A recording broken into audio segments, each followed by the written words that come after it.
Bienvenidos a Cough on the Couch, el programa de cannabis y entrevistas aquí en Phi Beta Lambda Podcast. Yo soy Caco Forns y hoy viene a toser en el sofá Jorge Fernández Gonzalo. ¿Qué tal?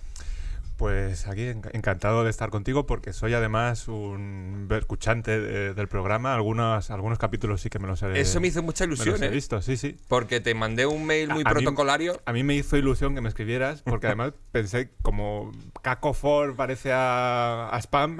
Cuando te llega el email te suena un poquito a spam. Luego lo leí y dije, sí, joder, sí es Caco. Tengo un nombre un poco spamoso. Sí, de phishing, de hacer phishing a la gente. Pero sí, te envié un mail muy protocolario y cuando me contestaste que era escuchante digo, onda, mira. Si es que para esto existe internet, ¿verdad, Alex Matthew? ¿Verdad, chavales? De vuelta aquí, gracias, Caco, por invitarme. Ya estamos de vuelta de vacaciones. De nada, bueno, ya, sí, hace un rato que hemos vuelto, sí, Alex. No, yo hablo por mí, ¿Has hecho vacaciones tardías? Tardías. Y a lo mejor sigo con ellas, todavía no se sabe. Qué desgraciado. Tengo que ir a Barcelona por unos asuntos, pero... ¿A recalificar los terrenos? Sí, más o menos. A poner unas urnas. Tienes que ir a Barcelona. Urnas canábicas. Bueno, Jorge Fernández, para el que no le conozca, Jorge Fernández es profesor de filosofía en la Universidad Complutense de Madrid y autor de varios libros, entre ellos uno que me curiosea y el que me ha llevado hasta él, que es Filosofía y Zombies. Las dos cosas que más me gustan después de las patatas paja. Y de los porros también. Y de los porros, además que no es incompatible porque puedes acoplar todos tus gustos y pasar una jornada cómoda leyendo el libro. Con el libro, el porro, las patatas paja. El libro me lo vas a llenar de grasa, de ceniza, pero oye, si lo disfrutas, adelante. Pero qué maravilla. ¿De dónde salió esta idea de hace 10 años? Además, me has dicho que fue cuando lo escribiste. Publiqué el libro, además, quedé finalista del premio Anagrama de Ensayo, que es un peso pesado de los premios de ensayo españoles. Y salió un poco por hartazgo, porque venía de hacer mi tesis doctoral, una tesis en filología, porque antes de meterme al mundo de la filosofía yo venía más de la poesía, de la filología, la literatura. Hice una tesis con todos los resortes académicos que te exige el marco académico, el protocolo de tesis y demás y todo este rollo. Y dije, mira, yo quiero hablar de zombies. Estaba de moda Walking Dead, me encanta Resident Evil, me gustan algunas series, me gusta, no sé, me gustan los productos y no era algo que yo era totalmente consciente. Simplemente decía, joder, si es que ahora me estaba leyendo los cómics de Walking Dead, pero es que me gustaba también algunas películas de Romero, no las había visto todas, curiosamente. Me gustaban también productos de los 80, me gustaban los videojuegos que salían de zombies y dije, oye, ¿por qué no?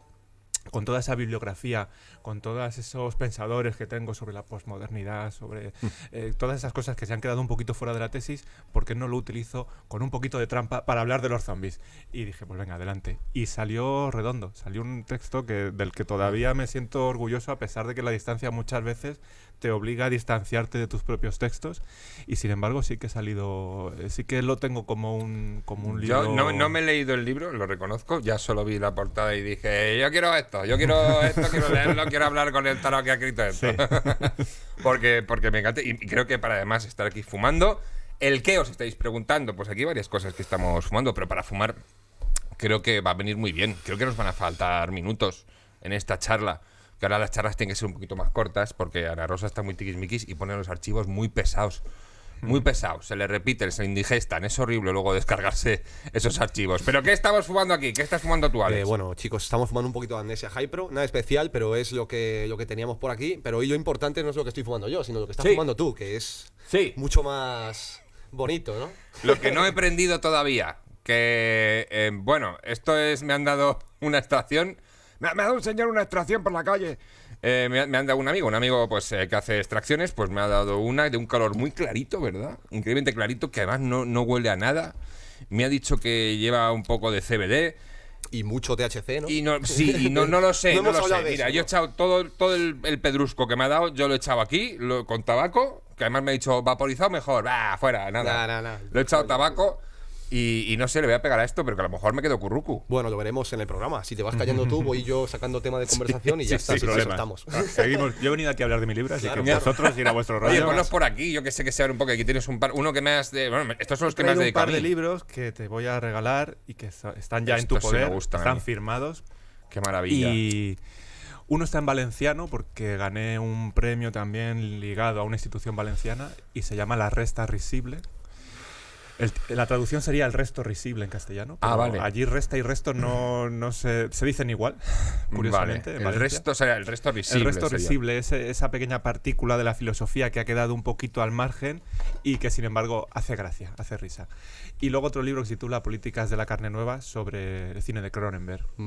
Wow. Interesante. Un autor también para vérselo con un porrillo en la mano. ¿Otra cosa que te ha traído sin que tú casi te des cuenta, Cronenberg? ¿O de esto ya tenías muy claro que tenías ahí un pequeño fetiche? Pues totalmente encadenado al libro de zombies. Me pidió un colega participar en un texto, en un libro conjunto sobre cine y dije, pues mira, voy a ver algo de Cronenberg que me suena que me gustaba, porque me acordaba de La Mosca, por ejemplo, que es una peli también muy, pues eso, muy vistosa, muy de transformaciones, muy zombie en cierto modo, o por lo menos con una estética muy ligada al cine gore y todo eso.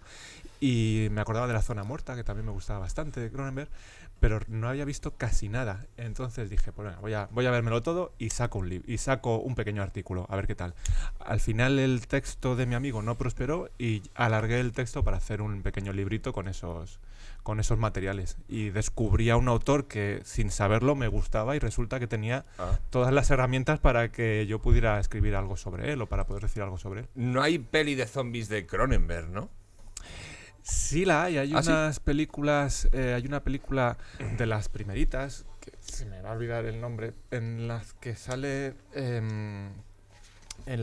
una especie como de zombies sexuales. Porque son aún más interesante, vinieron de dentro de, en la película de 1975, aparecen una especie como de plaga en un hotel, en una especie como de complejo hotelero, residencial o algo así.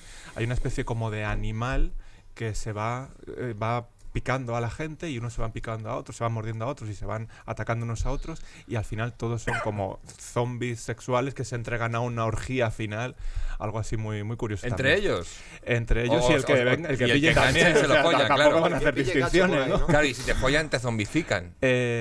No llega a ser así, aunque por ejemplo en o luego te llaman para quedar otro día. De Crowset sí que aparece, hay un cómic muy bueno y muy recomendable, muy gore, muy salvaje, que es Crowset. Unos que los zombies tienen una especie como de cruz y son zombies absolutamente demenciales, porque hay uno que viola, hay otro que sodomiza no sé quién.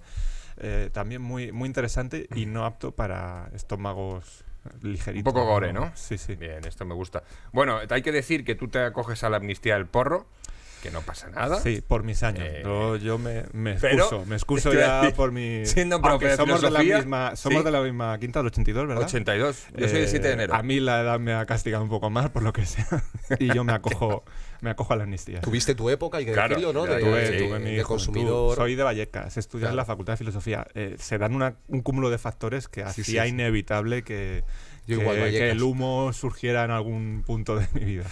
Claro, sí. Yo creo que al final eso es algo, por ejemplo, para mí, ¿no? Que en lo cual cuando era joven pensé que jamás ibas a ser algo que se relacionara conmigo, ¿no? Por la clase de vida que yo llevaba. Pero cuando surge, la verdad que lo que puedo decir que es para bien del cannabis es la comunidad que se abre ante ti, ¿no? El tipo de personas también que tienes opción de conocer y que siempre habías estigmatizado, por ejemplo. Sí. Entonces, no te voy a decir que es todo positivo, pero en ese sentido sí que tuve la oportunidad, o por ejemplo con Caco, si no llega a ser por el cannabis, nunca hubiéramos llegado a conectar en ese momento, ¿no? Entonces, ya por eso solo ha merecido la pena. Sí, por supuesto. La verdad. Me fumaría otros 1000 porros solo para que volviese a esta conjunción. Sin ningún problema lo haría. Pero, ¿recuerdas por casualidad tu primer porro? Creo recordar que fue en una excursión con un grupo de colegas de una asociación que teníamos en el barrio. Creo recordar que allí di algunas caladas, pero no tengo un recuerdo tampoco muy, muy claro.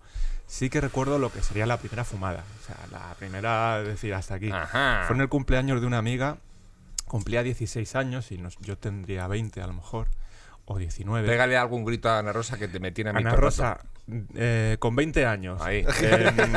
Eso le interesa, le gustan jovencitos. Sígueme el rollo, Ana Rosa.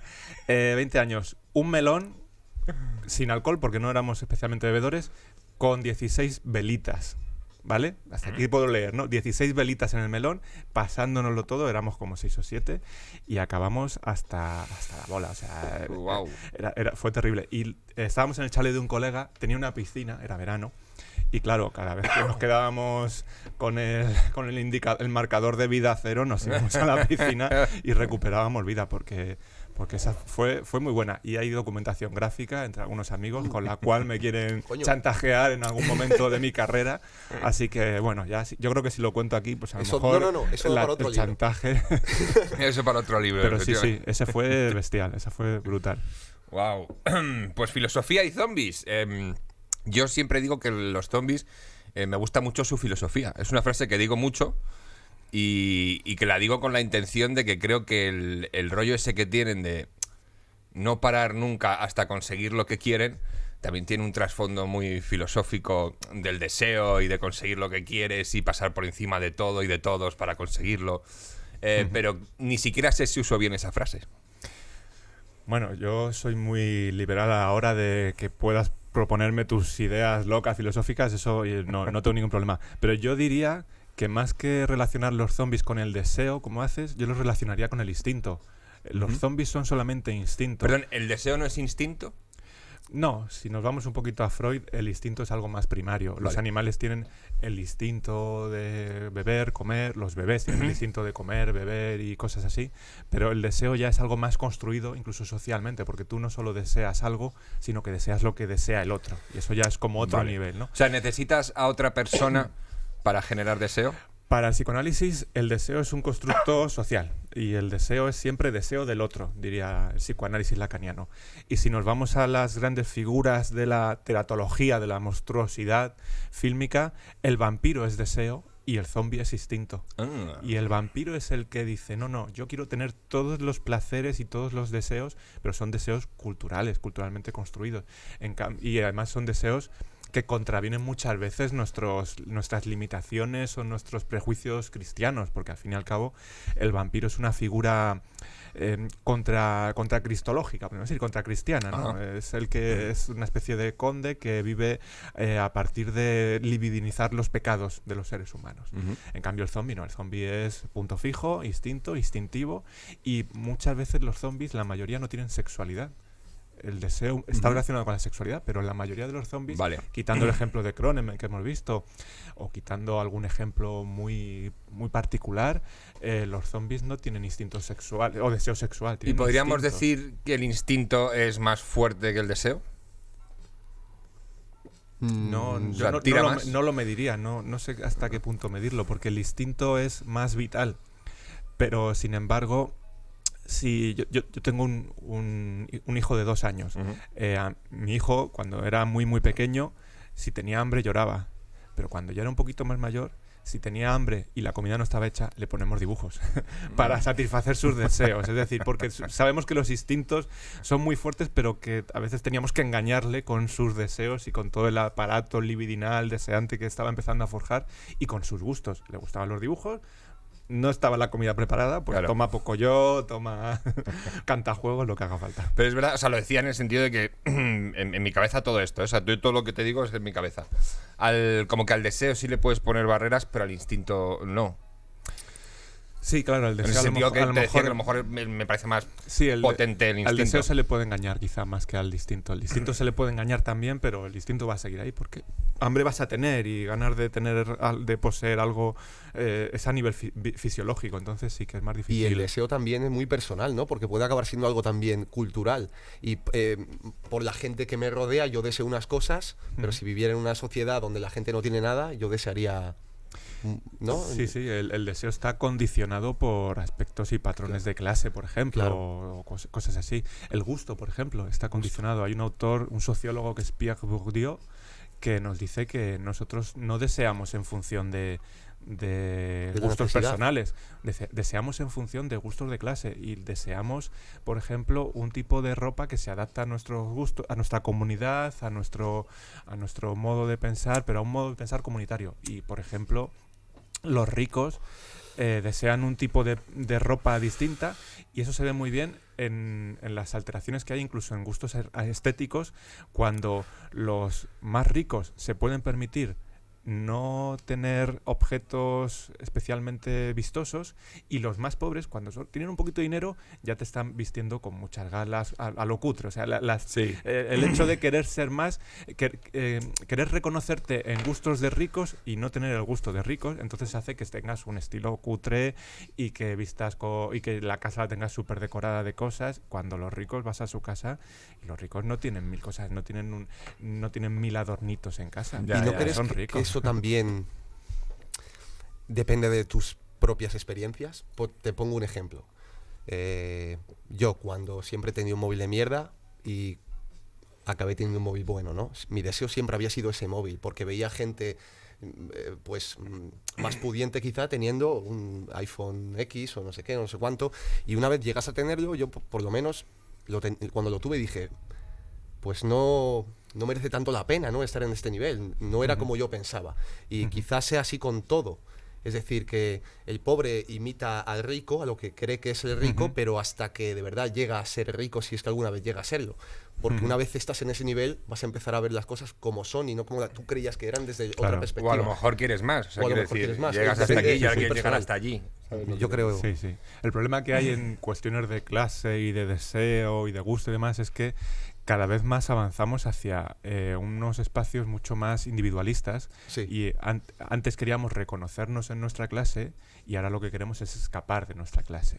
Y claro, eso se nota también en los prejuicios que vamos teniendo a la hora de construirnos mediáticamente incluso, o de construirnos socialmente. Ya no queremos tener la misma chaqueta que nuestros colegas del barrio, sino que queremos tener la que lleva algo Kanye West, la que lleva el famoso. ¿Y no piensas que las redes sociales tienen mucho que ver en eso? A peor, porque yo, por ejemplo, cuando no veía un Instagram con X persona en su casa de Dubái contando dinero y tal, no me sentía yo tan mal. Es decir, no me imaginaba que... ¿Entiendes? Quizás era ser ignorante, pero cuando vives una sociedad donde todo el mundo tiene más o menos como tú no aspiras a más. Sí, no, sí. a tener tantísimo como ahora, que te sientes una basura. Pero ese proceso ya estaba. ¿Necesitas ayuda o algo? Coño, Hacer un esto lo podéis crowdfunding. cortar. Hagamos un crowdfunding, aprovechemos para... A ver, las redes sociales solamente multiplican lo que ya estaba. Porque Es un escaparate. Cuando tu abuela tu abuela leía la preley en la prensa del corazón, ya se estaba proyectando lo mismo que tú cuando estás viendo a una Instagramer o un Instagramer. Lo que pasa es que, claro, ahora nuestra sociedad se ha revolucionado. A un nivel tan personal, porque antes cuando mi abuela veía a esa persona, la veía pero en su faceta más artística, quizás en una gala o en tal. Bueno. Pero ahora tú estás viendo su privacidad. Y detalles que ya acaban trastornando mucha gente, ¿no? Desde qué visten, hasta qué ropa interior tienes, hasta cómo pasas el fin de semana. Su casa, exacto, todo. Aunque... Claro, es que ahora tienes un escaparate gigantesco, que son las redes sociales, y ahí pues tienes más donde mirar. Antes pues no tenías tanto. Entonces... Y eso es un modo de zombificarnos. Y retomamos un poquito el hilo zombie, porque efectivamente nos tenemos que zombificar a través de las redes sociales. Y tenemos que lidiar con esa zombificación, porque no nos podemos escapar de las redes sociales simplemente cerrándonos el Facebook, porque la tendencia, la corriente a la mediatización la vivimos en todos los ámbitos, con nuestros colegas, con nuestras familias. No es solo que tengas un Facebook o que no tengas un Facebook. Y efectivamente tenemos que aprender a lidiar con esa nueva imagen que proyectamos y con nuevas formas de sociabilización, de ligoteo, de colegueo. En fin, y que si estás fuera, pues no estás en la onda. Parece que no te enteras de lo que pasa en el mundo y que te vas quedando poquito a poquito atrás. Esto es así. Es ya casi... Es casi como algo total y absolutamente necesario para formar parte de una sociedad, el compartir redes sociales. Si no, ya pareces como, mírale que va un poco como de guay, ¿no? Como de outsider, como de salirse de todo esto que estamos disfrutando nosotros, intentar hacernos sentir mal por estar ahí metidos. Hay gente con ese rollito. Pero esto, por cierto, esto que me estoy fumando... No lleva tanto CBD, ¿eh? No, ya estás viendo... No lleva tanto CBD, porque vamos... Yo cuando me lo has enseñado he dicho, eso demasiado... Está muy bien. Antes cuando has dicho lo de la gente pobre que quiere como parecer rica, también he pensado en esos ricos que hay ahora que quieren parecer pobres, entre comillas, vistiendo... Por ejemplo, ahora es muy habitual vestir de chándal. Alguien muy rico con unos chándals muy caros, de repente chándals de 6.000 pavos... Y va la peña rica con... La moda, ahora ya se ha popularizado mucho más, pero la moda de llevar los pantalones rotos era una moda de ricos, no era una moda... Era una moda de ricos porque los pobres llevábamos los pantalones rotos de verdad. Entonces, claro, sí, hay una especie como de intento de construirte en el otro bando para que no te... para ascender socialmente o para no ser marginado por tener una posición elevada. Entonces hay una especie... Es un juego de miradas, ¿no? En el que todos se están mirando unos a otros y se están mirando mal. Y es interesante ver cómo reconstruyen su propia personalidad en el campo del otro cuando realmente no pertenecen a ese otro campo. Sí, están como de turismo por ese campo, así. Sí, sí. Antes has dicho que tenemos que dejarnos zombificar.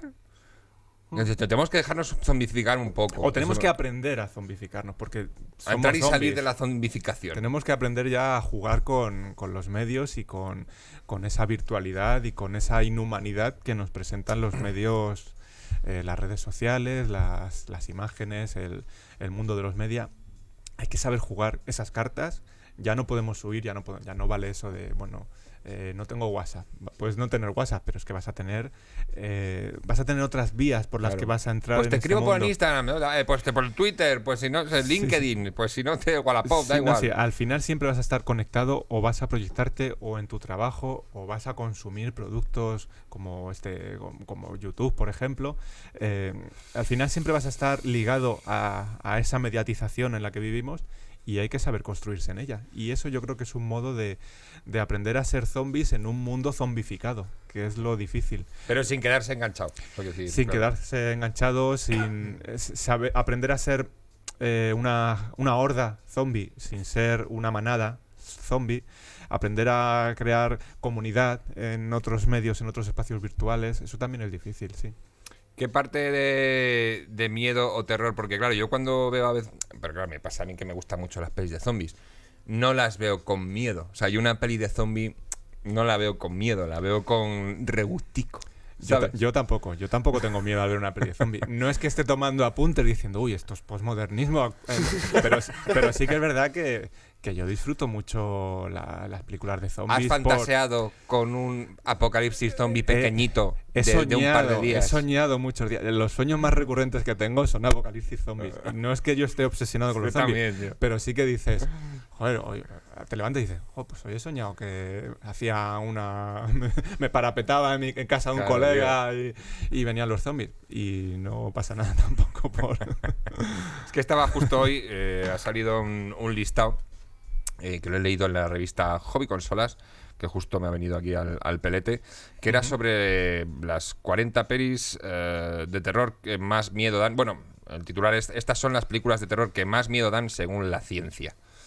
Y ha recopilado unas cuantas, bastante conocidillas, otras un poco menos, pero las primeras que ponía sobre todo eran Sinister, temas de estos de espíritus malignos, sí. Lo desconocido, ahí están un poco copando el top one de las películas más terríficas, según la ciencia, que entiendo que lo miden, sí, aquí lo pone, lo miden mucho por el ratio de latidos en la película, por los sustos que te llevas también. Aunque habría que distinguir entre el cine de sustos y el cine de miedo. Yo creo que sí. Claro, pues el miedo es más psicológico, distinto, ¿no? Más que psicológico. Una sorpresa. Y yo cuando he ido al cine a ver una peli de sustos, yo ya sé cuándo viene el susto, porque la música te lo está marcando perfectamente. De hecho, es la música la que te da el susto. Es una tensión. Es la música la que te pone en tensión, te hace un zumbidito y te metes en el... Y le digo yo a mis colegas, que viene el susto. Pero fíjate que las películas de miedo tienen unas puntuaciones bajísimas en IMDb y en otros medios.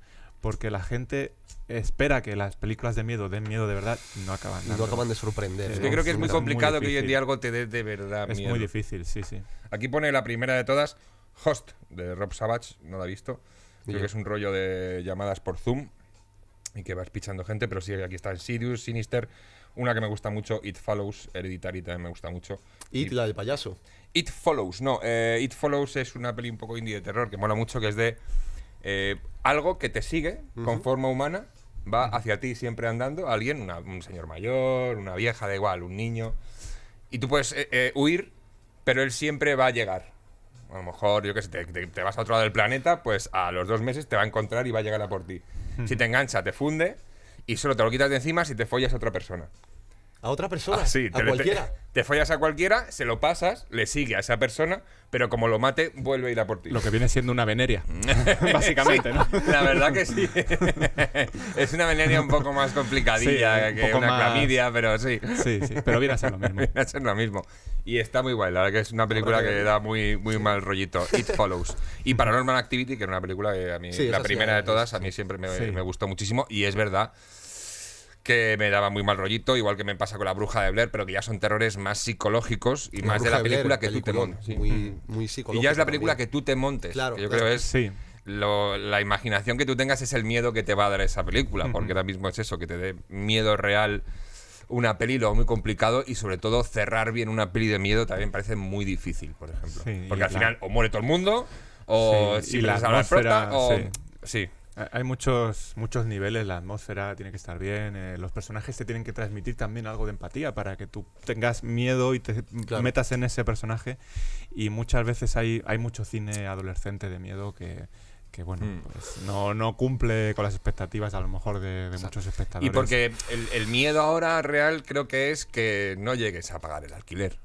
O sea, creo que te lo digo en serio, si haces una película sobre eso, a lo mejor realmente sería algo terrorífico, pero creo que los miedos que luego tú tienes en la vida real, como no se parecen a los de la ficción, quizá eso ya no te afecte tanto, no sé por qué, pero sí que sé que es necesario el miedo. Pues como sistema de supervivencia. También a lo mejor hay una edad para ver esas películas de miedo, porque nosotros con 15 años veíamos Freddy Krueger y flipábamos. Efectivamente. Y ahora ves a un tío con la cara llena de pizza y dices, bueno, pues vale. Te apetece ese disfraz para Halloween. Efectivamente, lo ves ya más coñero. Sí, la experiencia en la vida, los sustos que te das en la vida, básicamente, son los que te hacen perder el miedo a que venga un tío con un machete. Sí, donde, bueno... me he quedado sin luz esta semana, a mí el del machete me come los huevos.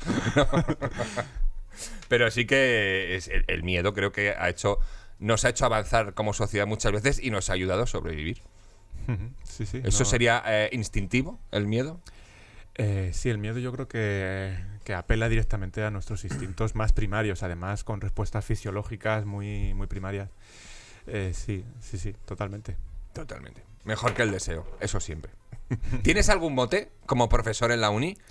No, y a veces hay que páginas, tú sepas. que yo sepa no, y hay páginas en donde se ven, no se ven los motes, pero hay páginas donde se ven las paridas que sueltan algunos profesores, y yo os juro que me meto para ver si están las paridas que porque yo voy a probar material a clase, digo muchas tonterías y no me encuentro y no encuentro. ¿Haces todavía. Un poco de stand-up cuando das clases? Un poquito de monólogo. Un poquito, además llevo pocos años dando clases.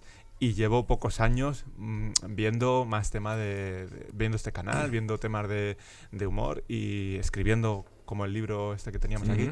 Y más metido un poco en el tema del stand-up, del humor. Y de verdad que mi sensación es estar en clase y decir, me falta, tengo que ver bien el punch el remate, un mal actio, tengo que hacer más no sé qué.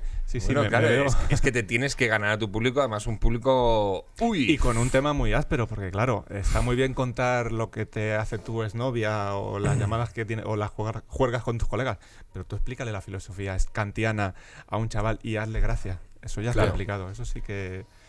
Es todo un reto, al final es como cuando como alumno haces una exposición. Supongo que como profesor también cada día un reto, ¿no? Es un bolo diario. Sí. Y ahí es un bolo diario con material distinto, porque efectivamente el material que diste ayer ya han tomado apuntes, entonces toca nuevo material. Es un mito eso de que el profesor realmente se prepara la clase antes de darla, o sea, porque... Cada profesor, cada maestrillo tiene su librito. Ahí está bien traído el refrán.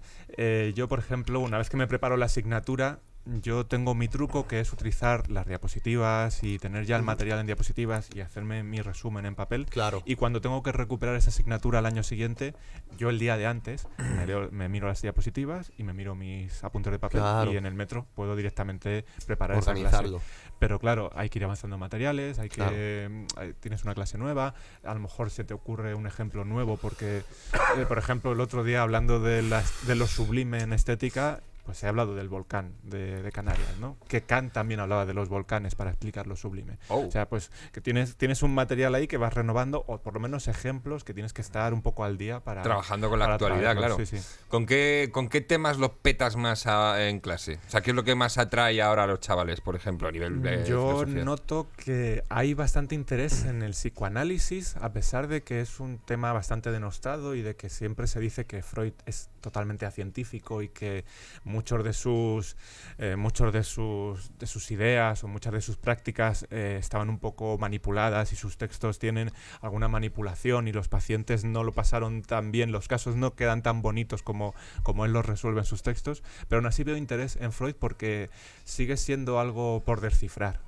Te hablan de Freud y dices, bueno, relacionaba cosas muy raras. Voy a ver cómo salía a al lo mejor paso, porque ¿no? está relacionado con mucho sexo, hay mucha sexualidad en lo que siempre es Freud, o lo relacionas siempre en tu cabeza con... Y sobre todo porque es un aparato interpretativo muy importante el psicoanálisis. Y los alumnos no saben manejarlo. Dicen, ¿cómo puede venir alguien y coger un poema y analizar los símbolos y analizar la sexualidad, las patologías del poeta o del autor? Aunque esa no es una línea que se lleve mucho últimamente en la academia, pero sí que genera muchas dudas.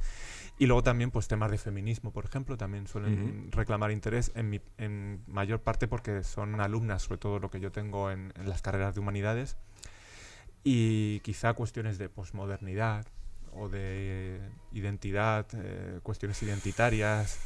Yo creo que esas son las líneas más interesantes. Aquí hay más cuestiones de posmodernidad, porque ahí ya me pierdo. O sea, directamente el periodo posmoderno, que son los filósofos de los años 80, 70, etcétera. La deconstrucción, por ejemplo, que es una palabra que usamos más o menos. Ahora se usa mucho en feminismo, la palabra deconstruir la masculinidad, por ejemplo. Deconstruir la masculinidad, sí. Explicar qué significa deconstruir sí que es pues algo si me lo explicas, encantado, tío, porque lo estoy escuchando muchísimo y siempre se me queda una cara de... Pues eso es muy fácil. IKEA ha deconstruido el mobiliario de tu casa. Ajá. Porque en lugar de venderte un mueble ya hecho, te lo vende deconstruido, te vende las piezas aparte, los planos y demás. Está deconstruido, no está roto, no está destruido, no está construido tampoco, está, vamos a decir, desarmado, deconstruido. La deconstrucción sería un método interpretativo de textos para desarmarlos, para ver las piezas y ver cómo la lógica, la racionalidad occidental se ha encargado de pegar esas piezas mediante una serie de resortes o de fórmulas, etcétera. Y haciendo ese juego de construir, armar, desarmar, puedes ver cómo los textos se van armando y cómo la racionalidad occidental tiene una serie de parámetros, una serie de fórmulas que son cuestionables y que no han estado siempre ahí, ¿no? Que la razón occidental la hemos construido, la hemos elaborado a partir de algún punto. Y esta técnica para análisis de textos te permite ver cómo se desarman o cómo se ensamblan las piezas. Los cocineros utilizan mucho el término de construcción. Sí. Y no lo utilizan del todo mal. Sí que es verdad que lo que se deconstruye realmente son textos, pero lo que es una deconstrucción de una tortilla de patatas es las piezas de una tortilla de patatas, el huevo, la patata por aquí, y te lo comes separado. Eso es una deconstrucción culinaria, ¿no? Pues en una deconstrucción filosófica separas las piezas del discurso, ves cómo está montado, cómo están funcionando los resortes lógicos y las trampas lógicas que hay, los callejones sin salida, las aporías, las paradojas, todo ese juego. Sí, es como una visión más desgranada de algo, ¿no? Digamos. Sí, de hecho, un ejemplo un poco más o menos fácil para los que les interese la filología, por ejemplo, mis alumnos suelen ser muchos de ellos filólogos, el poema ya es un discurso deconstruido, porque la poesía no es un discurso racional a la manera tradicional, no es un discurso en donde los significados las palabras tengan un solo significado, un sentido específico en donde se desarrolle una idea, sino que las ideas son ambiguas, las relaciones son múltiples. Digamos que la poesía ya es una deconstrucción de los discursos racionales. Tú te puedes levantar y decir, me ha dejado mi novia y estoy hecho una mierda. Y llega un poeta y esas sensaciones, en lugar de hacer un discurso lógico, está haciendo un discurso con múltiples perspectivas, más ambigüedades, con callejones sin salida, con otras salidas interpretativas, que te permite que tú puedas leer ese poema y que te puedas identificar con lo que está escrito, pero que se puede identificar también otra persona, y aunque no sea el mismo problema, aunque no tengáis un problema amoroso, pero hay partes en común. Pero ves que esa ambigüedad y que esa plurisignificación te permite entrar al poema de una manera menos racional y más emocional que en un discurso racional típico. ¿Sabes quiénes están también muy deconstruidos? Los zombies. Los zombies, efectivamente. Los zombies y Padilla, el torero, también. Están todos muy deconstruidos. Sí. Pero sí, los zombies también van un no poco... se ha demostrado que Padilla no sea un zombie. También habría que ver si estamos hablando de lo mismo.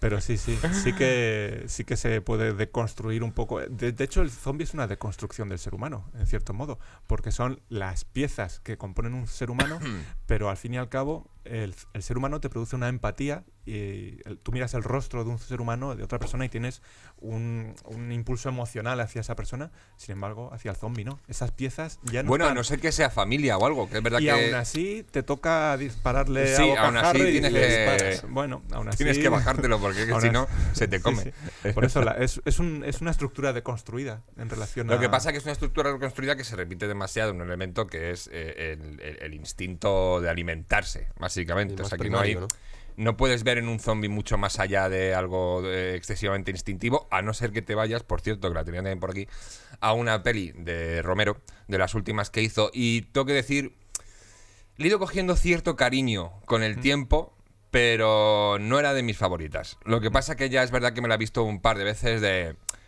Bueno, y me ha ido cogiendo un poco más de regustillo, pero está El País de los Muertos Vivientes, Land of the Living Dead. Ah, sí, esa en es el que... ¿Es la de Bill Murray, puede ser? ¿Que sale en la escena? Esa es Zombieland. Vale, Romero. Es Zombieland, casi. Pero en esta, los zombies tienen cierta inteligencia. Es más... Ah, yo ya lo he visto, es un inglés, ¿no? Creo, el protagonista. No, creo que te estás confundiendo ahora con 28 Zombie Party o 28 semanas después. Joder, macho. Pero bien, nos vamos viene acercándonos. Nos viene muy bien que se equivoque, porque damos muchas más películas de zombies. Es como de construir y dar y más... de hecho, esas que estoy pensando yo, joder, eran brutales. Es que eran brutales. Pero en esta, los zombies llegan incluso a hacer estrategias, a es la del comunicarse. gasolinero loco que va... El gasolinero negro ese que va, no sé si con un cuchillo o algo en la mano, pero claro, que como organizando la peña. Y que es una crítica un poco a la lucha de clases, porque al fin y al cabo los zombies son las clases bajas que de repente se alzan contra los señores que viven en una fortaleza, todos bien alimentados, bien comidos, y de repente vienen los zombies que incluso son clase trabajadora, son proletariado zombie de algún modo. Mecánicos, tal, sí. Es verdad, y además que ahí, incluso entre los vivos, se marca muchísimo la diferencia de ricos y pobres. Lo que decías tú, los ricos son los que viven en una torre y los pobres, la gente viva pobre, son las que están ahí luchando por sobrevivir, incluso funcionan un poco como esclavos de los ricos que les van a por champán o les van a por jamón o no sé qué y les tienen ahí a su servicio. Y luego es verdad que se crea como una especie de... En esa deconstrucción que tú dices, yo creo que se identifican zombies y vivos pobres y al final van todos a una, que es a bajarse a la gente rica. La lucha de la dictadura del proletariado, básicamente, pero del zombitariado, más o menos, podríamos decir. Es algo que yo también había visto en las pelis de vampiros, que hablabas tú antes de Drácula. Me acuerdo de una exposición que estuvimos viendo hace poco y que es verdad que lo ponían como una representación muy... digamos, muy cruda del capitalismo, Drácula, porque era una persona millonaria, rica, con poder, era un conde que se aprovechaba de los del pueblo, les yo te diría que es lo contrario al capitalismo, en cierto modo, porque realmente Drácula es el ejemplo de una clase social o de un estamento social, que es el de los nobles, que se resiste a morir cuando llega el capitalismo. Realmente Drácula es la clase noble, pues con las tradiciones nobiliarias de la época anterior, que llega al capitalismo y siguen ahí, pero no se dan cuenta de que han muerto, pero ya están muertos. Y de algún modo también hay una lectura capitalista del vampiro, porque chupan la sangre y todo ese rollo, pero realmente es el zombie el que va a mostrarnos el capitalismo en su crudeza, representando a la clase baja. Los vampiros no son tanto clase alta como clases nobles en un antiguo régimen. Es decir, pertenecen al antiguo régimen. Los zombies son nuestros Vale. compañeros de clase, más o menos, podríamos decir, sí. ¿Cómo de zombie te ves tú, Alex? Yo, bueno, depende de lo que haya fumado, pero Depende del día, ¿no? hoy no muy zombie tampoco. A mí esto me deja un poco burruco. Ya le preguntaría a mi amiguete exactamente qué era esto, porque madre mía. Vaya pelotachu llevamos. Menos mal que tenemos aquí agüita y luego tenemos un poco de muncheo, que esto siempre es muy importante en el programa, aunque se me olvide, que sepáis que siempre traigo muncheo. Se me olvida muchas veces comérmelo, pero luego cuando terminamos digo, coño, el muncheo, y nos lo tomamos aquí. Pero que sepáis que siempre me acuerdo Siempre de algo, ello. eso es verdad. Sí, señor, sí, señor. ¿Pelis de terror favoritas?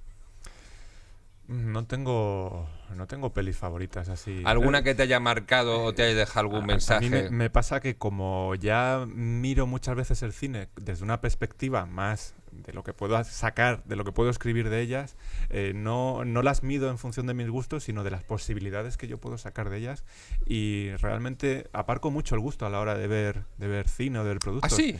No, salvo a lo mejor me gusta mucho el anime, por ejemplo, y no escribo nada de anime, pero me encanta ver cosas de anime y soy incapaz de sacar algo intelectual ahí. Lo disfruto y ya está. Vale. Pero en el cine de terror te pones en modo filosofator, o sea, te pones modón. De primeras no, pero si tengo interés en una película o si tengo interés en un tema, es lo que me llama de una película, y la conexión ya acaba siendo distinta, ya está mediada por mis intereses. Pero si te digo alguna película, te puedo decir varias, y sin salirnos del tema zombie, hay una muy peculiar que no conoce casi todo el mundo, que se llama Pontypool. No, Pontypool. La suelo recomendar mucho porque es una película canadiense, si no recuerdo mal, en donde los zombies se zombifican por ondas de radio. Entonces el último bastión de los habitantes de esa zona zombificada que se resisten a los zombies están en una cadena de radio. Como estaríamos ahora nosotros aquí ahora mismo, si de repente hubiera zombies y nosotros estuviéramos zombificando a la gente con nuestras ondas de radio, nosotros seríamos los únicos que sobrevivimos y que tendríamos que... No recuerdo cómo resolvían pero o sea, yo estaría ahora zombificando a la gente con las ondas de radio, pero entonces yo puedo controlarlos, ¿o no? Tampoco te flipes, Caco. No creo que des a un botón al ordenador y que digas matar al presidente. No se puede eso. No, yo creo que no estaba tan perfectamente perfilado, ¿no? Pero sí, algo por ahí iba la película. Porque los zombies, muy bien, sí. en muchas pelis de terror o series, los zombies a veces son los lacayos. Por ejemplo, en pelis de vampiros hay zombies lacayos, que yo siempre digo, oye, el vampiro es otro tipo de zombie, perdóname. Sí, es un muerto viviente. Es un no muerto también. Lo que pasa que va de guay. Lo que pasa es que me no pongo está una capa. Tiene sentimientos, ¿no? Puedes empatizar más con un vampiro. Bueno, depende de qué zombie. zombie. Digo, depende de qué vampiros, pero los de... ¿Cómo se llama la película esta famosa de vampiros? ¿Crepúsculo? Crepúsculo, me cago en su puta vida. Yo no empatizaría con ellos ni... Por favor. ¿Qué es esto? Ahí la verdad que no. Espero que no saquen un Crepúsculo con zombies y me pongan zombies buen rolleros, que te llevan a cenar, que te presentan a su familia. Se publicitó una película como Crepúsculo Zombie y no me acuerdo el título ahora mismo. Salía un chaval que tenía sentimientos, se comía a la gente. Sí, esa me la tragué. Un chaval yo. moreno con una cazadora roja. Que era un así. chavalito que era zombie, pero como que se acordaba de las cosas que hacía cuando estaba vivo y se enamora de una chica y venga a tomar por culo, hombre, por favor. ¿De qué estamos hablando? Pero para mí los vampiros también son zombies. Lo que pasa que han tenido la suerte de conservar así un poco de intelectualidad y cosas. De noble. Y luego que creo que son unos ambientados y unos subiditos y van como siempre de guay y tal. Y soy vampiro y yo tengo mucho poder y yo tengo a no ser que veas, por ejemplo, a Blade. La peli de Blade. Es que Blade tiene lo mejor de los dos mundos. Claro, los vampiros de Blade son la polla. Y el propio Blade, claro. Y el propio Blade. Blade. Ahí sí que puedes empatizar más, ¿no? Con ese mundo. Pero vamos, a ese nivel son muertos vivientes y también se alimentan de personas. O sea, para mí son bastante zombies los vampiros. Y la momia también. Sí, la momia se relaciona un poquito con el zombie y la verdad es que si no fuera por la parafernalia de las vendas y demás, si tú le quitas a una momia las vendas, te queda un zombie. Te queda un zombie, sí. Es un zombie que acaba de salir de la planta en quemados. Pero vamos, tal cual, es un puto zombie. Pero es que hay gente que intenta... Bueno, por ejemplo, sí que diferencio yo mucho entre los zombies que corren mogollón y los que van despacio. Yo soy muy de un mix.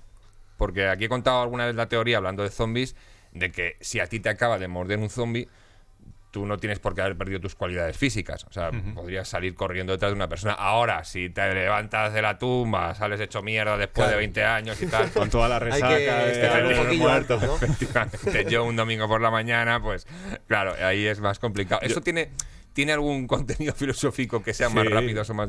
Sí. Yo lo explico en el libro. Fíjate que los zombies rápidos aparecen después del 11S, cuando la velocidad se convierte en algo peligroso, en un miedo ya... Lo incorporamos como un miedo irracional, el hecho de que los aviones vayan a toda pastilla no me había fijado. chocando con las, y ahora que lo dices, gemelas, los trenes en Madrid. El problema de la velocidad... Ahora que lo dices es que estaba pensando que has dicho después del 11S, y digo, coño, es verdad, porque la primera peli que yo creo que vi zombies correr como demonios, que ahí me cagué encima, fue en Dawn of the Dead, El Amanecer de los Muertos, el remake que hicieron en el 2002. Hostia, creo que es un película. Es muy buena esa Sí, peli. sí. Es de mis favoritas. La de Zack Snyder. Sí. 2004. Sí, 2004. 2004, yo creo que es 2004. Sí. Vale, pero sí, después del 11S, wow, pues no había caído, tío. Y yo relaciono esa...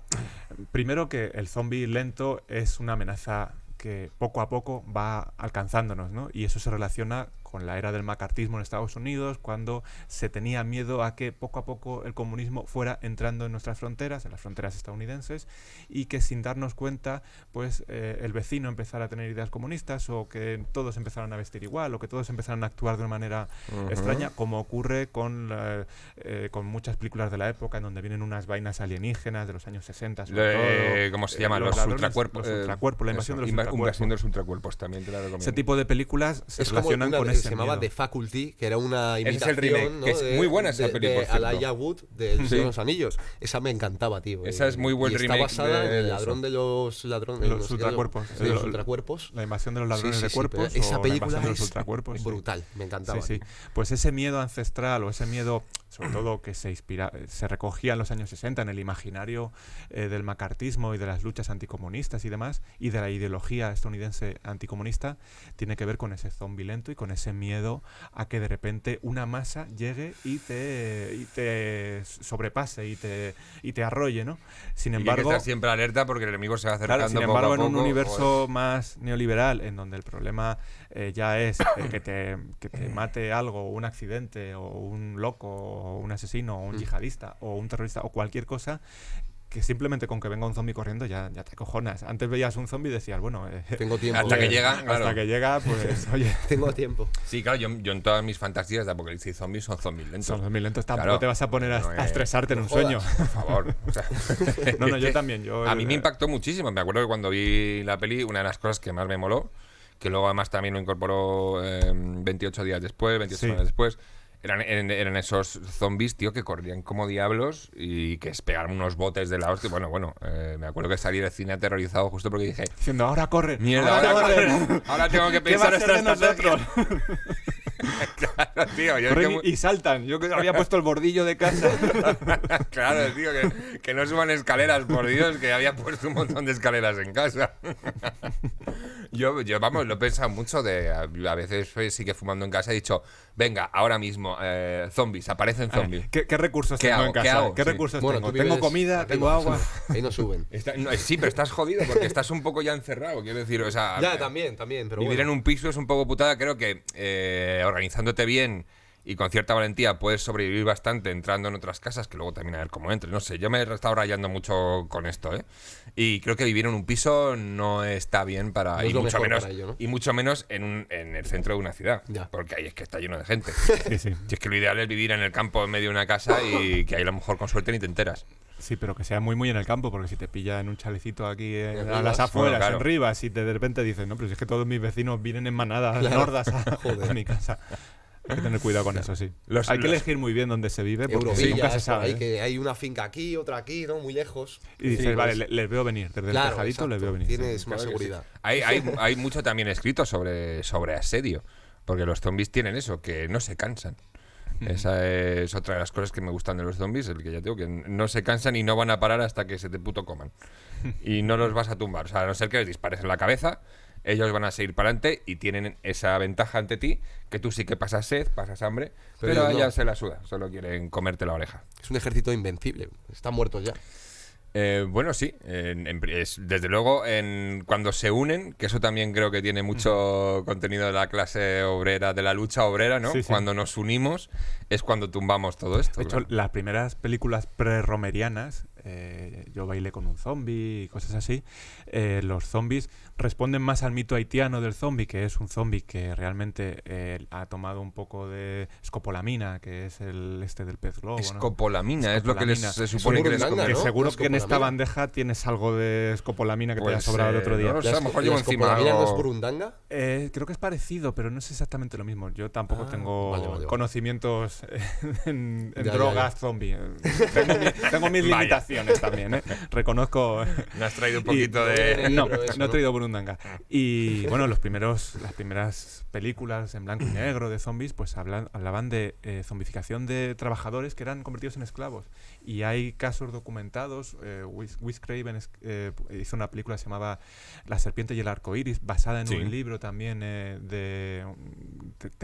teóricamente real sobre zombies, pero zombies en el sentido haitiano, es decir, zombies que eran personas que se les daba unos polvos o unas sustancias, se quedaban catatónicos o lo que fuera, Pero y seguían vivos, volvían seguían vivos pero sin voluntad. Y claro, un bocor, que es el nombre del amo que les guiaba, pues les ponía a trabajar en la finca, a cavar y demás, y ahí les tenía hasta que de repente hay casos documentados de personas que han vuelto a lo mejor 10 años después a su casa. Perdona. Me estás diciendo que hay zombies, o sea, que hay casos documentados de zombies al estilo haitiano, me da igual. Hay casos Pero documentados. o sea, que, Sí, que sí, es sí. verdad que te viene alguien, te echa unos polvos y te tiene esclavizado. Bueno, yo lo llamaba matrimonio, pero, Claro, la burundanga, sí. básicamente. pero te echa Anula unos tu polvos y voluntad. te esclaviza el resto de tu vida. Pues hay casos documentados. No sé hasta qué punto la fiabilidad de estos casos la podamos tener en cuenta, pero sí que existen estos casos y hay fotografías, documentos gráficos recuerdo el caso de una mujer en concreto de raza negra que creo que había tardado 10 años, había aparecido 10 años después de muerta, o de que la creyeran muerta. Claro. Había vuelto a su casa Y que no se acordaba de nada. Y ya no recuerdo los detalles, pero probablemente no tenían constancia o noción de lo que había pasado durante ese tiempo. Wow. Claro, eso te anula, eso es burundanga. Sí, pero bueno, De que hecho, hasta tanto tiempo... Es que Romero no hablaba de zombies en la primera película, en la del Amanecer de los Muertos Vivientes. Él no hablaba de zombies. Entonces, se han juntado dos mitos para construir el mito moderno del zombie. Por un lado, el mito haitiano y los casos que se daban en el mito haitiano. Del ser sin voluntad. Eso ¿no? es. Y por otro lado, lo que crea Romero, que no es tampoco original, porque en la película de Yo soy leyenda, que es una novela, un cuento de la George novela me la leí, Mason, sí.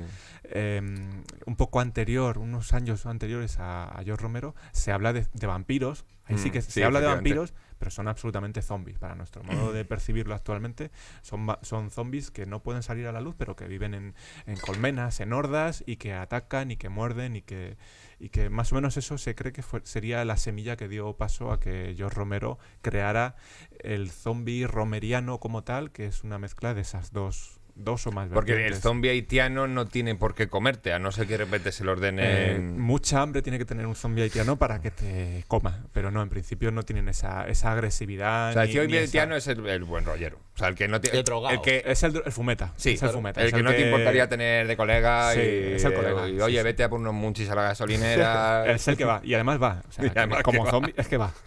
Líame El este haitiano peta. va. Claro. Ahora, dile tú a un zombie de Romero, oye, ¿me compras unos cacahueses? Eso No. en la peli Zombies Party es muy gracioso al final del todo, cuando están sentados en el sofá, cuando tiene al amigo ya zombificado, pero que él sigue teniéndolo de colega y sigue jugando a la Play. No me muerdas, toma, Sí, toma sí, el mando toma. de la Play. ¿Quién no ha tenido un amigo así en algún momento? Pero sí, y ya desde un punto de vista más conspiranoico, ya lo digo, lo advierto, claro, el estado ideal, ¿no? Podías llegar a pensar de cualquier dirigente de un país sería un poco de zombificación haitiana para todos. Es decir, tener a gente... Su puntito de... Su puntito, es decir, tener a gente con ese puntito que no se me coma a nadie, pero tenerles con un poquito de voluntad anulada. Y además lo llamaré capitalismo. Y ya lo cuadras. Wow, a ver, desarrolle usted Bueno, eso. básicamente el capitalismo viene a tenernos un poquito zombificados y a que trabajemos y a que nos creamos nuestras propias mierdas y nos da publicidad, nos da marcas, nos da identidades para construirnos en ese medio y seguir funcionando, porque al fin y al cabo somos máquinas, somos piezas del engranaje y tenemos que funcionar. ¿Y forma parte de la rueda o te puedes salir de ahí? Quiero decir, esto ya se ha puesto en marcha, ya... Es lo que decías tú, tienes que entrar un poco en el juego. Una frase de un filósofo que dice, y viene muy al pelo para los que nos gusta el cine de zombies, que es más fácil imaginar el fin del mundo que el fin del capitalismo. ¿Qué está haciendo el cine? Está imaginando distopías, está imaginando cataclismos, está imaginando invasiones zombies. ¿Eres capaz de imaginarte un sistema posterior al capitalismo? El único ejemplo que se te ocurre es que caiga el Estado por una invasión zombie y que empecemos de cero, como en The Walking Dead, por ejemplo, ¿no? No tenemos herramientas de momento o hasta el momento para poder romper con el sistema, y lo que se nos ocurre en nuestros imaginarios que vamos construyendo es simplemente destruirlo, pero destruirlo aún destruyéndonos a nosotros mismos. Claro, en el eso sí que da camino. miedo, ¿no? Más que una película de terror. Me imagino ahora que de la noche a la mañana cambiara el sistema y se fuera todo al garete y tuvieras que empezar de cero y buscarte tus recursos y todo el mundo fuera hostil. Bueno, la pandemia nos dio unos días de incertidumbre de decir, esto es una pandemia, aquí vamos a salir zombies o qué va a pasar. Al final luego la rueda ha cogido carrerilla, fuerza ya. se ha metido en el carril y ha seguido. Pero es verdad que hasta la pandemia yo veía una peli de posapocalíptica y siempre había un recurso que yo en mi interior ponía un poco en duda, que es eso de que de repente, pues en el caso de los zombies, los vivos son peores que los muertos. En el caso de Walking Dead, por ejemplo. Siempre tienes ese mensaje de, no, sí, los zombies son peligrosos, pero ojo con los vivos. En la peli de The Road, por ejemplo, también, joder con los vivos, no te acerques a los vivos. O sea, y siempre pensaba, joder, de verdad, si ocurre algo de este rollo posapocalíptico, no os volveríamos así de hijos de puta todos. Y tenía esa duda hasta la pandemia, que me lo confirmó, que efectivamente nos volveríamos unos desgraciados que nos daríamos de codazos y nos pasaríamos por encima solo para comprar un paquete de papel higiénico. Que tú imagínate que por no llevar mascarilla nos volviéramos zombies. Aún así la gente no habría llevado mascarilla, no se habría lavado las manos. No, nos merecemos mucho más de lo que nos pasa. O sea que tú también piensas que si llegamos a ese punto posapocalíptico, ojo con los vivos, que vamos a ser los peores. Efectivamente, no lo dudo. Sin duda, yo también pienso así. Ya, tío, no sé, creo que me matarían de los primeros solo por... Y habría asociaciones de defensa del zombie también, que habría que tener también bueno, cuidado. Es verdad que si apareciera esa figura, yo no sé si esto me suena de alguna peli quizá. Y de negacionistas del zombie, eso sería ya tremendo, macho. Sí. Son uno más. Los zombies comiéndoselo y dicen, no, pero que no existen los zombies, que esto es un invento de Perro Sánchez. Los zombies los ha puesto el gobierno, pero no existen. Sí. Pero sí que es verdad, y me suena esto de alguna peli en la que salía gente defendiendo el derecho de los zombies, aunque fueran un fotograma, de que salían movimientos de estos tan locos como los zombies también son personas. Claro, efectivamente. Yo recuerdo una película canadiense también, Fido se llamaba, Fido, como los perritos, como se llaman los perritos en inglés. Y Fido era una sociedad post-zombie, en donde los zombies tenían unos collarines que les permitían ya estar controlados. Y había gente que se manifestaba para que los zombies tuvieran libertad y que los liberaran, ¿no? Pues a lo mejor era de eso. Claro, al final pasa lo que pasa y los zombies, uno se le rompe el collar y libera a otro y muerde a no sé quién y tal, y al final se monta un Cristo, pero... ¿Tiene alguna explicación también filosófica la rapidez con la que se contagia el mordisco de un zombie? Quiero decir, porque realmente... esa es su fuerza principal, que te muerden y al nada ya te estás comiendo a otra persona. Que es algo como... es un proceso muy rápido. Es como el virus, como el coronavirus. Sí, pero que es un proceso de transmisión rapidísimo. Porque si fuese mucho más lento, pues no sé, supongo que a lo mejor daría menos miedo. O no sé si eso tiene algún tipo de explicación o tiene que ver con la que has explicado directamente antes. Se podría buscar. A lo mejor si no estuviera rodeado de una atmósfera de porro, seguro que te daba una respuesta coherente. Pero no, en principio no se me ocurre nada. Pero sí, yo creo creo. Yo parto de que filosóficamente podemos explicar prácticamente cualquier cosa y de que podemos añadir perspectivas a cualquier problema. Y si yo me he atrevido con los zombies o con Cronenberg o con el humor o con cuestiones así, cualquiera que se forme y que trabaje el ámbito filosófico puede tirar de los hilos. Pues me alegro que controles de tantas cosas, porque te va a tocar jugar a saber y liar. ¿Esto lo tienes controlado, más o menos? Sí, he visto algún pequeño programa. jueguecito. Sí. ¿Has liado alguna vez? Sí, claro. Ah, perfecto. Eso, la duda ofende.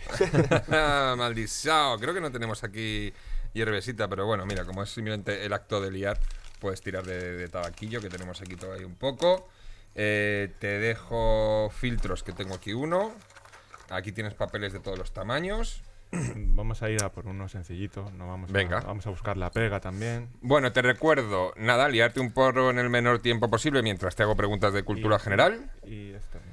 Y yo te digo ya, empiezas a liar, y para responder la pregunta, que esto es importante, te lo recordaré, tienes que parar. Respondes y si aciertas, sigues, si fallas tienes que estar parado. Y tienes todas las ayudas que quieras. Vale. En cada pregunta, si te atascas, me dices ayuda y yo te doy 3 opciones. Puedes, si ya tienes el papel sacado, puedes sacar un poco el tabaquito que está ahí metido. Vale, venga, de hecho puedes empezar ya. ¿Qué diablos? Si tengo que ir buscando la pregunta, te doy un poco de tiempo. Y aquí llega la primera. ¿Quién dice ser más inteligente que un oso medio? Para. ¿Quién dice ser más inteligente que un oso medio? No, pero es una buena respuesta. El oso yogi. Ah, vale. Vale, me quedo parado hasta que... Estás parado, sí. ¿Qué es el aurrescu? Es un saludo vasco, un ritual, una fiesta vasca. Un ritual. Un aquelarre. Casi, era un baile regional. Bueno, baile regional. Casi. Casi, pero no, lo siento, no te vale. ¿Cómo se llama el personaje de Brad Pitt en el Club de la Lucha? Recuerda que tienes ayudas, ¿eh? Ay, no lo recuerdo ahora. Ayuda, venga. Tienes Tim Holland, Tyler Durden o José Manuel. Durden. Tyler Durden, puedes continuar. ¿Cuál es el...? Vale, pues ya está. Cago en la puta. Hasta 2 minutos. Pero bueno, no, y vamos, un señor borro. ¿Y por qué falla las preguntas? Porque si no te lo hago en 20 segunditos. Guau, si tienes maña, ¿eh? Tengo un doctorado, tengo 2 doctorados. Nunca se sabe en qué me he doctorado. A lo mejor me he doctorado en algo de esto. Pero que has venido a lo tiburón, has venido al oculto de no, yo hago un porrillo y tengo que decirte que un minuto. Tengo un pasado. De las mejores puntuaciones. Sí, estás en la parte alta de la tabla. Pues nada, enhorabuena. Joder. Gracias. Nos has dejado sorprendidos. Esto tiene que puntuar para la NECA o para mi currículum de algún modo. Sí, esto suma puntos. Luego cuando ¿verdad? oposites se te va a tener en cuenta. Muy bien. Si no, me llamas y yo se lo explico a ¿Lo la pongo persona. en otros méritos o en...? En los más importantes que tengas. Lo más importante. En los más publicaciones. Eso. Una preguntilla de curiosidad mía personal. ¿Qué grandes preguntas, ni siquiera sé si esto es una buena pregunta, si la estoy haciendo bien, qué grandes preguntas se hace ahora la filosofía o qué temas, digamos, en qué temas se centra? Pues es difícil. Hay ahora una corriente que está volviendo a preguntarse por cuestiones de metafísica más rica, más dura, ¿no? Más metafísica dura, por decirlo de algún modo. ¡Duro! Y, sí, como el stand-up duro, pues en metafísica. y hay una corriente que se pregunta si existe una realidad más allá de la realidad que pensamos nosotros o si la realidad tiene que ser pensada por nosotros para que sea real. Y ahí te he dejado, eso me suena un poco... Ahí ya te he dejado a... No, a ver, me suena un poco a gato de Schrödinger, puede ser. Me suena un poco a... No existe si no lo ves. Sí, la física cuántica tiene tiene algún punto de relación con la filosofía. De hecho, la física cuántica, algunos científicos dicen que no se entiende y tienen que recurrir a la filosofía o incluso a la filosofía oriental para explicar esas disfuncionalidades que presenta el modelo cuántico. Pero sí, lo que se está intentando recuperar ahora en una línea filosófica es el hecho de pensar las cosas, o sea, de que existe la realidad aunque no pensemos en ella. Vale, sí. Yo creo que ahí estaría un poco de acuerdo, ¿eh? O sea que... Uy, Dios, me has puesto carusa, ¿eh? Esto te suelta aquí unas que... Ahí puedes pensar mucho. Sabía yo que iba a faltar tiempo porque me hubiese gustado empezar esta discusión. Yo una de las pelis, hablando de cine, una de las pelis que creo que más he identificado con corrientes filosóficas, bueno, más con Descartes y con Platón, ha sido Matrix, por ejemplo. Matrix cita a un filósofo que es Baudrillard y le cita en un momento en cuando hablan del desierto de lo real. Y justamente Baudrillard habla de cómo nuestra realidad es una realidad simulacral, vivimos en simulacros y los simulacros han matado a la realidad. El crimen perfecto es cómo las imágenes, los signos han matado la realidad real y solamente vivimos nuestra realidad por imágenes, por códigos, por signos que nos separan de ella. Wow. Las redes sociales es básicamente eso, le da un poco la razón.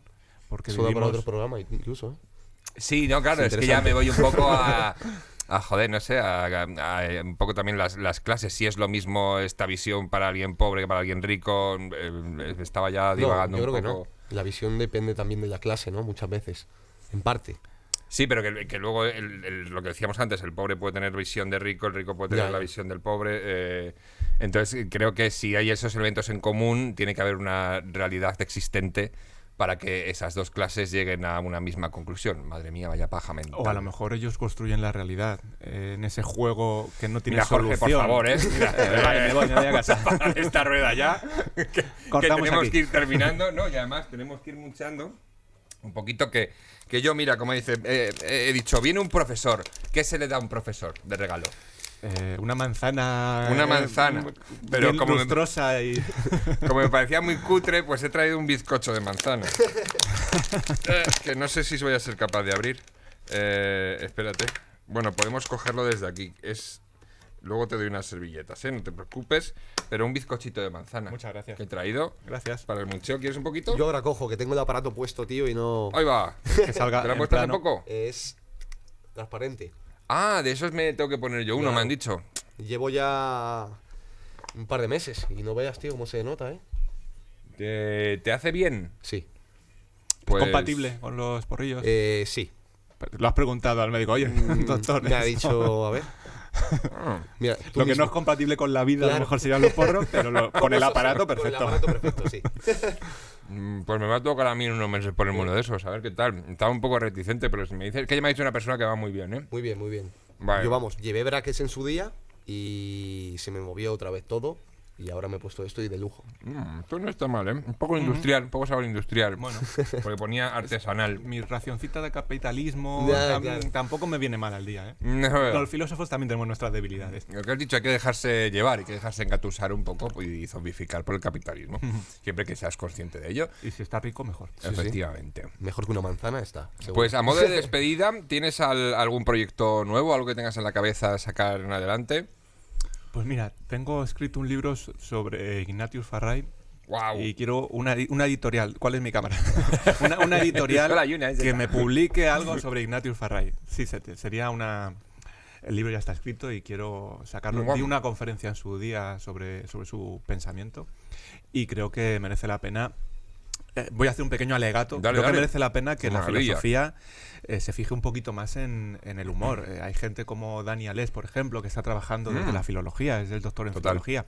Está creando todos los años un festival de comedia muy chulo en la Autónoma. Yo fui ponente un año invitado Además, por él. muy currado todo, Está tío, con curradísimo. un cartel brutal Está curradísimo. y se lo ocurra cada año, es una barbaridad. Sí, sí, sí. Desde aquí un saludo y un Y- agradecimiento muy grande. Y no solo llama a cómicos de primera, sino que llama a filólogos o a filósofos también con renombre. Y yo me colé un día. Yo di una pequeña conferencia también. Pues como aquí, Jorge, Con pues como menos aquí. renombre, efectivamente. Y luego llamar a esos doctorandos que no saben de qué hacer su tesis. Hay que hacer tesis de humor. En España no hay ninguna tesis de Miguel Noguera, por ejemplo. Tendría que haber una tesis de Miguel Noguera. No es nada raro, no tiene que ser nada tabú hacer una tesis sobre humor, sobre stand-up, sobre la comedia, sobre Fibe Talanda, sobre cuestiones que yo creo que tienen una cierta relevancia y que culturalmente son productos interesantes para analizar. Así que aquí va mi alegato en defensa Joder. de la filosofía del humor. Pues mira, si lo llevas a ver, pero vamos, si no, otro día te vienes a hablar de filosofía y humor. Yo te tenía Perfecto. enfilado en filosofía y terror y zombies porque son fetiches míos, Perfecto. pero estás invitadísimo y por supuesto muchísimas gracias por haber venido hoy, Jorge. Nada, gracias a vosotros, un placer. Que mañana te toca currar, mañana hay clase, sí. Mañana con los chavalitos, ¿eh? Y cuando salga esto, hay que decir, diles que está aquí. Ya, bueno, una vez salí en La Vida Moderna y algún alumno me lo recuerda luego. Sí, normal. Y Alex, gracias también por venir. Gracias a ti y nada, hoy me lo paso muy bien. Ha sido un programa, una clase magistral, la verdad que me lo pasa muy bien. Pues la verdad que sí, me alegro. Los temas intelectuales, la verdad que yo creo que aportan mucho, ¿no? En general. A echar un ratillo. Mi asignatura favorita en INSTI, filosofía. Así que muchísimas gracias a los dos por ayudarnos a normalizar el consumo del cannabis y por apoyar. Y 420 millones de gracias a vosotros, vercuchantes. Recordad que ya tenemos nuestro propio canal, Cough on the Couch, así que suscríbete y nos vemos dentro de un par de semanitas. Ya puedes volver a la realidad.